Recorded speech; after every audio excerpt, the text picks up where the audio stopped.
Hi again. UK Prime Minister David Cameron says the country's air force may strike ISIL positions in Syria even without the approval of Parliament. I need to build the argument, I need to take it to Parliament, I need to convince more people. But I've said very clearly, if there are British interests at stake, as there were with Khan and Hussein, as there were with Emwazi, Jihadi John, we will act and take immediate action and then report to Parliament. That statement was made during a BBC radio interview. Although the British Prime Minister mentioned names of international terrorists who fought alongside ISIL, he didn't specify what interests are at stake as he considers launching attacks against jihadists in Syria. Let's get some thoughts on where this is going to go with Marcus Papadopoulos. He's a publisher and editor for Politics First magazine, joining us live now. Hi there, Marcus. David Cameron then says if British interests are at stake, the UK may launch airstrikes against ISIL in Syria and only inform Parliament afterwards.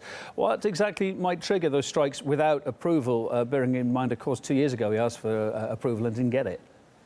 Well, there's no doubt about it that Britain faces a potent threat to its security from ISIS, from Al-Qaeda and from Islamist terrorism in general. For many years now, within Britain's borders, there has been a very, very serious problem with radical Islam.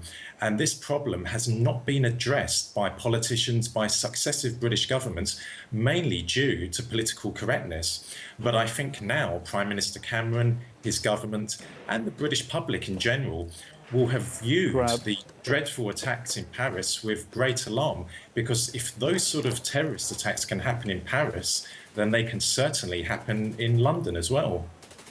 We talked about in 2013, Parliament approval wasn't there. Let's just listen to what the scene was like then and talk about why it might be changing now.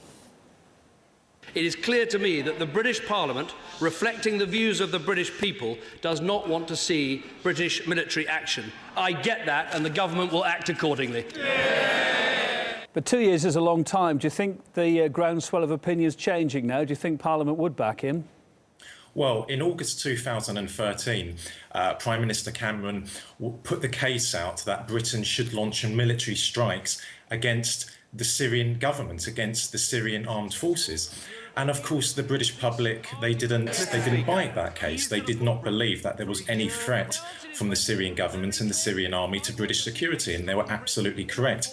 However, I think things have changed because now Prime Minister Cameron is arguing that ISIS and other Islamist groups in Syria, they do pose a very serious threat to Britain.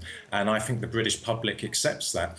However, it's not clear that the Prime Minister has the maths on his side. It's not clear that he has the vote in Parliament on his side.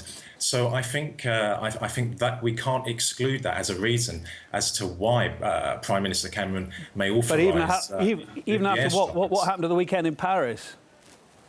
Well, I think that's a big game changer for Prime Minister Cameron. But I think also as well, he has to demonstrate to the British public that Britain is playing its role in countering the threat to Britain. But also as well, Britain has to show political and moral support to the Americans, because there's a special relationship which exists between Britain and America. And I think Britain does feel left out at the moment and not demonstrating support to its closest ally and friend in the world, which of course is the United States. Marcus, thanks for your thoughts. Marcus Papadopoulos, publisher and editor of Politics First magazine.